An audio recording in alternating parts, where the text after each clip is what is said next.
നമസ്കാരം, മലയാളി വാർത്തയിലേക്ക് സ്വാഗതം. സൈക്കോ കില്ലർമാരെയും അതുപോലെ തന്നെ ഈ സീരിയൽ കില്ലർമാരെയൊക്കെ അവരെ സംബന്ധിച്ച് വരുന്ന സിനിമകളൊക്കെ ധാരാളമായിട്ട് കാണുന്നവരായിരിക്കും നമ്മളെല്ലാവരും. ഒരുപക്ഷെ അത്തരത്തിലുള്ള സിനിമകൾ വരുന്നത് യഥാർത്ഥത്തിൽ സംഭവിച്ചിട്ടുള്ള പല കാര്യങ്ങളുടെയും പശ്ചാത്തലത്തിലായിരിക്കും. ഇന്നാണെങ്കിൽ അത്തരം സിനിമകൾക്ക് വലിയ ഡിമാൻഡാണ്. ഒരുപാട് സിനിമകളുണ്ട് അത്തരത്തിൽ നമുക്ക് എടുത്തു പറയാനായിട്ട് നമ്മുടെ നാട്ടിൽ ഇറങ്ങുന്ന സിനിമകൾ. ഇപ്പോഴിതാ അത്തരത്തിൽ ഒരു യഥാർത്ഥത്തിൽ നടന്ന സംഭവമാണ് നമ്മളെ ഏറെ ഞെട്ടിക്കുന്നത്. 100-ലധികം പുരുഷന്മാരെ കൊലപ്പെടുത്തി മുതലകൾക്ക് തീറ്റയായി നൽകിയ മരണത്തിൻ്റെ ഡോക്ടർ എന്ന് പറയുന്ന പ്രതി ഇപ്പോൾ അറസ്റ്റിലായിരിക്കുകയാണ്. രാജസ്ഥാനിലെ ദൗസയിൽ നിന്ന് ഡൽഹി പോലീസാണ് 67-കാരനായ ദേവേന്ദർ ശർമ്മയെ ഇപ്പോൾ പിടികൂടിയിരിക്കുന്നത്. തിഹാർ ജയിലിൽ ജീവപര്യന്തം തടവ് അനുഭവിക്കവേ 2023 ഓഗസ്റ്റിൽ പരോൾ ലഭിച്ചു പുറത്തിറങ്ങിയ ഇയാൾ ഒളിവിൽ പോവുകയായിരുന്നു. രാജസ്ഥാനിലെ ദൗസ ജില്ലയിലെ ഒരു ആശ്രമത്തിൽ നിന്നാണ് പിന്നീട് ഇപ്പോൾ പ്രതിയെ കഴിഞ്ഞ ദിവസം പോലീസ് അറസ്റ്റ് ചെയ്തിരിക്കുന്നത്. ഇയാൾ ഇവിടെ വ്യാജ സന്യാസിയായി ഒളിവിൽ കഴിയുകയായിരുന്നു. ഏകദേശം 100-ലധികം പുരുഷന്മാരെ തെരഞ്ഞുപിടിച്ച് പ്രത്യേകിച്ച് ടാക്സി ഡ്രൈവർമാരെയാണ് ഇയാൾ ഇത്തരത്തിൽ തന്റെ കൊലയ്ക്ക് ഇരയാക്കിയിരിക്കുന്നത്. ഡ്രൈവർമാരെ ട്രിപ്പിന് വിളിക്കുകയും പിന്നീട് വഴിമധ്യേ കൊന്ന് വാഹനങ്ങൾ വിൽക്കുകയുമായിരുന്നു ചെയ്തിരുന്നത്. ഉത്തർപ്രദേശിലെ കാസ്ഗഞ്ചിലെ മുതലകൾ നിറഞ്ഞ ഹസാര കനാലിലായിരുന്നു ഈ പറയുന്ന കൊലപ്പെടുത്തിയ ശേഷം ഇരകളുടെയൊക്കെ മൃതദേഹങ്ങൾ തള്ളിയിരുന്നത്. അതായത് കൊലയ്ക്ക് ശേഷം തന്റെ ആവശ്യം കഴിഞ്ഞതിന് ശേഷം മുതലകൾക്ക് ഈ ശരീരം കഴിക്കാനായിട്ട് ഇട്ടുകൊടുക്കുകയായിരുന്നു ഈ ഒരു ഡോക്ടർ ചെയ്തു വന്നിരുന്ന രീതി എന്ന് പറയുന്നത്. ആയുർവേദ ഡോക്ടറായിരുന്നു ദേവേന്ദർ.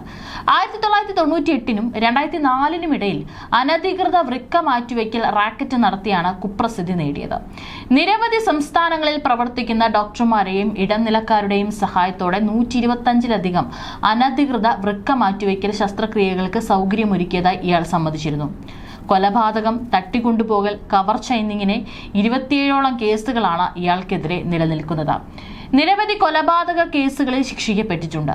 ഡൽഹി, രാജസ്ഥാൻ, ഹരിയാന എന്നിവിടങ്ങളിലായി 7 വ്യത്യസ്ത കേസുകളിലായി ജീവപര്യന്തം തടവിനും ശിക്ഷിക്കപ്പെട്ടിട്ടുണ്ട്. ഗുരുഗ്രാം കോടതി വധശിക്ഷയും ഇയാൾക്ക് വിധിച്ചിട്ടുണ്ട്. ശർമ്മയുടെ അറസ്റ്റ് ചൊവ്വാഴ്ച deputy police commissioner crime branch Aditya ഗൗതമാണ് സ്ഥിരീകരിച്ചിരിക്കുന്നത്. BAMS അതായത് bachelor of Ayurvedic medicine and surgery degree ഉടമയായ ദേവേന്ദർ 2002-നും 2004-നും ഇടയിൽ ഒട്ടേറെ ടാക്സി ട്രക്ക് ഡ്രൈവർമാരെ ക്രൂരമായി കൊലപ്പെടുത്തിയ കേസിൽ തിഹാർ ജയിലിൽ ജീവപര്യന്തം തടവ് അനുഭവിച്ചു വരികയായിരുന്നു. 2023 ഓഗസ്റ്റിലാണ് ഇയാൾ പരോളിലിറങ്ങി മുങ്ങിയത്. ഡൽഹി, രാജസ്ഥാൻ, ഹരിയാന എന്നിവിടങ്ങളിലായി 7 വ്യത്യസ്ത കേസുകളിൽ ഇയാൾക്ക് ജീവപര്യന്തം തടവ് ശിക്ഷ ലഭിച്ചിട്ടുണ്ട്. പിന്നീട് ഗുഡ്ഗാവ് കോടതിയാണ് ഒരിക്കൽ വധശിക്ഷ വിധിച്ചിരുന്നെങ്കിലും അപ്പീലില്ലാതെ ജീവപര്യന്തമായി കുറച്ചിരിക്കുന്നത്. തെളിവുകൾ ഇല്ലാതാക്കാൻ ഇരകളുടെ മൃതദേഹങ്ങൾ ഉത്തർപ്രദേശിലെ കാസ്ഗഞ്ചിലുള്ള ഹസാര കനാലിലെ മുതലകൾ നിറഞ്ഞ വെള്ളത്തിൽ ഉപേക്ഷിക്കുന്നതിലൂടെ ഇയാൾ കുപ്രസിദ്ധനായിരുന്നു. വ്യാജ യാത്രകൾക്കായി ഡ്രൈവർമാരെ വിളിക്കുന്നതായിരുന്നു ഇയാളുടെ ശൈലി. ആളൊഴിഞ്ഞിടത്തെത്തുമ്പോൾ ഡ്രൈവർമാരെ വധിക്കും. ഇവരുടെ മൃതദേഹം പിന്നീട് കാസ്ഗഞ്ചിൽ എത്തിച്ച് മുതലകൾക്ക് തിന്നാൻ കൊടുക്കും. ഡ്രൈവർമാരിൽ നിന്ന് തട്ടിയെടുക്കുന്ന വാഹനങ്ങൾ കരിഞ്ചന്തയിൽ വിൽക്കുകയും ചെയ്യും. രാജസ്ഥാനിലെ ദൗസയിലുള്ള ഒരു ആശ്രമത്തിൽ വ്യാജ മേൽവിലാസത്തിൽ സന്യാസിയായി വേഷം കെട്ടിയാണ് ഇയാൾ ഒളിവിൽ കഴിഞ്ഞിരുന്നത്. കൊലപാതകം, തട്ടിക്കൊണ്ടുപോകൽ, കവർച്ച എന്നിവയുൾപ്പെടെ കുറഞ്ഞത് 27 കേസുകളാണ് നീണ്ട ക്രിമിനൽ പശ്ചാത്തലമുള്ള ഈ ഡോക്ടർക്കെതിരെ നിലനിൽക്കുന്നത്.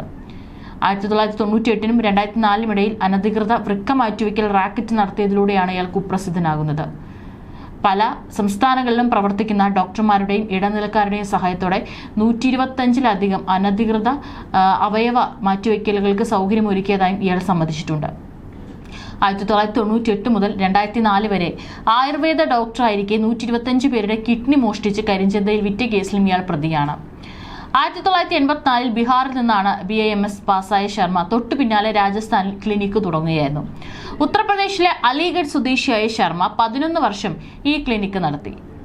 1994-ൽ ഗ്യാസ് ഡീലർഷിപ്പ് ഇടപാടിൽ വലിയ സാമ്പത്തിക നഷ്ടം സംഭവിച്ചതിന് ശേഷമാണ് ശർമ്മ കുറ്റകൃത്യത്തിലേക്ക് തിരിഞ്ഞത്. 1 വർഷത്തിന് ശേഷം ഇയാൾ ഒരു വ്യാജ ഗ്യാസ് ഏജൻസി നടത്തിപ്പ് തുടങ്ങി. തുടർന്ന് അനധികൃത അവയവ വ്യാപാരത്തിലേക്ക് പ്രവേശിച്ചു. ഇയാളുടെ കുറ്റകൃത്യങ്ങൾ പിന്നീട് ടാക്സി ഡ്രൈവർമാരെ ലക്ഷ്യമിട്ടുള്ള കൊലപാതകങ്ങളിലേക്ക് വികസിച്ചു.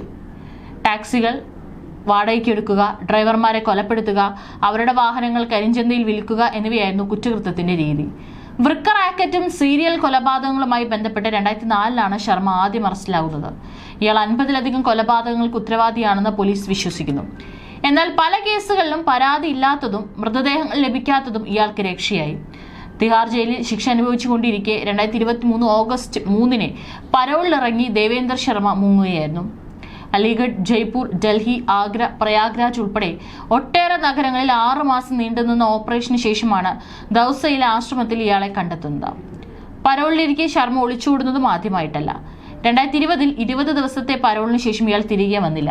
ഡൽഹിയിൽ വെച്ച് പിടിക്കപ്പെടുന്നതിന് മുമ്പ് 7 മാസത്തോളം ഒളിവിലായിരുന്നു. ശർമ്മയും കൂട്ടാളികളും ഡ്രൈവർമാർക്ക് വ്യാജ യാത്രകൾക്കും വിളിക്കുകയും കൊലപ്പെടുത്തുകയും വാഹനങ്ങൾ ഗ്രേ മാർക്കറ്റിൽ വിൽക്കുകയും ചെയ്യാറുണ്ടായിരുന്നു DCP ഗൗതം പറഞ്ഞു. എല്ലാ തെളിവുകളും ഇല്ലാതാക്കാൻ ഉത്തർപ്രദേശിലെ കാസ്ഗഞ്ചിലെ ഹസാര കനാലിലെ മുതലകൾ നിറഞ്ഞ വെള്ളത്തിലേക്ക് മൃതദേഹങ്ങൾ തള്ളുകയായിരുന്നു രീതി. ഏതായാലും 27ഓളം കേസുകളിൽ ഉൾപ്പെട്ട ഒരു നീണ്ട ക്രിമിനൽ പശ്ചാത്തലമാണ് ശർമ്മയ്ക്കുള്ളത്. 1995 2004 ഇടയിലാണ് ഇത്തരത്തിലുള്ള കുറ്റകൃത്യങ്ങളിൽ ശർമ്മ ഏറ്റവും കൂടുതലായിട്ട് ഇടപെട്ടിരിക്കുന്നത്. ഒരു ക്ലിനിക്കും നടത്തിയിട്ടുണ്ടായിരുന്നു. മാത്രമല്ല പല സംസ്ഥാനങ്ങളിലുള്ള ഡോക്ടർമാരുടെ സഹായത്തോടെയൊക്കെ തന്നെ അവയവങ്ങൾ അനധികൃതമായി വിൽക്കുന്ന കാര്യങ്ങളിലും കുറ്റകൃത്യത്തിലും ഈ പറയുന്ന ദേവേന്ദർ ശർമ്മ ഇടപെട്ടിട്ടുണ്ടെന്നാണ് പോലീസ് പറയുന്നത്. 1995 2004 ഇടയിൽ LPG സിലിണ്ടറുകൾ കൊണ്ടുപോകുന്ന ട്രക്കുകൾ തടഞ്ഞു നിർത്തിയാണ് ഡ്രൈവർമാരെ കൊലപ്പെടുത്തി സാധനങ്ങൾ മോഷ്ടിച്ചതായിട്ട് ആരോപിക്കപ്പെടുന്നത്. ഒരു സംഘം അയാൾ ഇതിനു വേണ്ടിയിട്ട് രൂപീകരിക്കുകയും ചെയ്തിരുന്നു. ഇത്തരത്തിൽ ടാക്സി ഡ്രൈവർമാരെ ലക്ഷ്യമിട്ട് കൊലപ്പെടുത്തുക തന്നെയായിരുന്നു ലക്ഷ്യം. കാരണം രാത്രി ഓട്ടത്തിന്റെ സമയത്തൊക്കെ തന്നെ വഴിയിൽ ആളില്ലാത്തതൊക്കെ തന്നെ ഇത്തരത്തിൽ കൊലപാതകങ്ങൾ ചെയ്യാൻ അല്ലെങ്കിൽ തെളിവുകൾ ഇല്ലാതാക്കാനായിട്ട് ദേവേന്ദർ ശർമ്മ തെരഞ്ഞെടുത്ത വഴിയായിരുന്നു. മൃതദേഹങ്ങൾ മുതലകൾക്ക് തീറ്റയായി നൽകിയതിനാൽ തന്നെ തെളിവുകളൊന്നും തന്നെ പോലീസിനെ എളുപ്പത്തിൽ കണ്ടെത്താനായി സാധിച്ചില്ല. ഇതും വലിയ രീതിയിൽ തന്നെ പോലീസിനെ ആദ്യഘട്ടത്തിൽ കുഴപ്പിച്ചിരുന്നു. ഈ കാലയളവിലാണ് ശർമ്മ 2 ഡസനിലധികം ആളുകളെ കൊലപ്പെടുത്തിയിട്ടുണ്ടെന്ന് സംശയിക്കുന്നത്. ഓരോ കേസിനും 7 ലക്ഷം രൂപ വീതം ഈടാക്കിയതായി അവർ പറഞ്ഞു. വൃക്ക തട്ടിപ്പ്, കൊലപാതക പരമ്പര എന്നിവയുമായി ബന്ധപ്പെട്ട് നിരവധി കേസുകളാണ് പല സ്റ്റേഷനുകളിലും നിലനിൽക്കുന്നത്. ഏതായാലും ഇപ്പോൾ പോലീസിന്റെ നീണ്ട അന്വേഷണത്തിനൊടുവിലാണ് പ്രതിയെ ഇപ്പോൾ പിടികൂടാനായിട്ട് സാധിച്ചിട്ടുള്ളത്. ഇനി ഈ ഒളിവിൽ കഴിയുന്ന കാലയളവിൽ കൊലപാതകം നടത്തിയിട്ടുണ്ടോ എന്നുള്ളത് കൂടി പോലീസ് വിശദമായി തന്നെ അന്വേഷിക്കേണ്ടിയിരിക്കുന്നു. 2020 ജനുവരി 28 അദ്ദേഹത്തിന് 20 ദിവസത്തെ പരോൾ ലഭിച്ചിരുന്നു.